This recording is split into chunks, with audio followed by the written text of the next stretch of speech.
All right, joining us now from Washington, D.C. with a look at Axios AM. I believe this morning we have with us Mr. Mike Allen, co-founder of Axios. Mike, great to have you with us. So what is the one big thing for us this morning?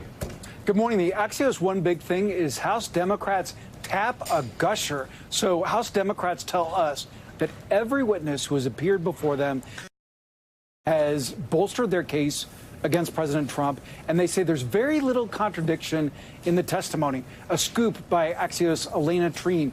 House Democrats now are going for the Pentagon. So we've seen this reach into the State Department and the intelligence community. Now the Pentagon and Acting Assistant Secretary of Defense, Katie Wheelbarger, has been asked to appear in the coming days. Listen to this. Over the next 2 weeks, if Democrats get all the administration officials they've asked for, they will get 11 administration officials. And we've seen from these last three big appearances, including Fiona Hill, the former Europe and Russia expert in the White House, 3-day-long appearances. So we can see how thorough they're being in their questioning. How's the White House reacting to the most recent testimony from Fiona Hill yesterday and what New York Times was reporting last night? Yeah, so the spectrum we're hearing is from tense to frantic. So administration officials recognize that they have no control over all this information that's coming out.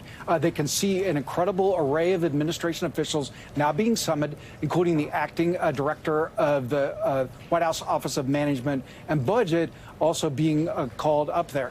And we're reporting infighting in the White House, real skepticism by some about the strategy. Some of the top two officials, including the acting chief of staff, Mick Mulvaney, and the White House counsel, not getting along. Those are the two most vital advisors to the president on impeachment. And according to Axios sources, they're not agreeing on how to go forward. We talked about the president as his own war room. This is one of the consequences of that.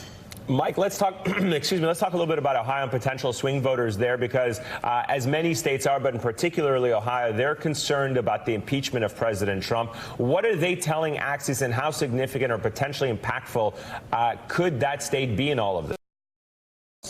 So this is fascinating. I call this listening to America, because in 2016, one of the big mistakes the press made was paying too little attention to parts of the country that turned out to really matter.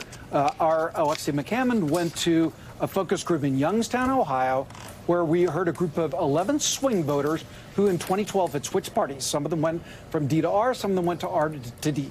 And we talked about how they're feeling about the landscape. Now, this is not a poll, but what we like about focus groups is it gives you some insights that are not in polls. It gets you into what people are talking about behind the scenes. And what we heard, as you suggested there, is real skepticism about impeachment. 9 of the 11 people in this focus group raised their hand when they were asked if impeachment was a distraction from other issues that they cared about, the day-to-day issues, pocketbook issues, kitchen table issues. And so this is something Democrats have to watch. Speaker Pelosi was right. This is one of the reasons that she only plunged in to impeachment when the facts impelled her. It was why she was reluctant to do it before she felt that it was necessary, because there is this swath of swing voters, apolitical voters, who just sort of see it as icky, yucky, don't like it, and especially they're not going to like it if it swaps into 2020. We're told the speaker still wants to finish this up by the end of the year. Yeah, and as we highlighted yesterday, healthcare remains one of the top, if not the top issue on voters' mind. Mike Allen, live for us in Washington, D.C. Thank you very much. Of course, Thanks we're going to be reading coverage. Axios AM in just a bit. You too can sign up for that newsletter at signup.axios.com. That does it for us on this Tuesday morning. I'm Yasmin Vasugian alongside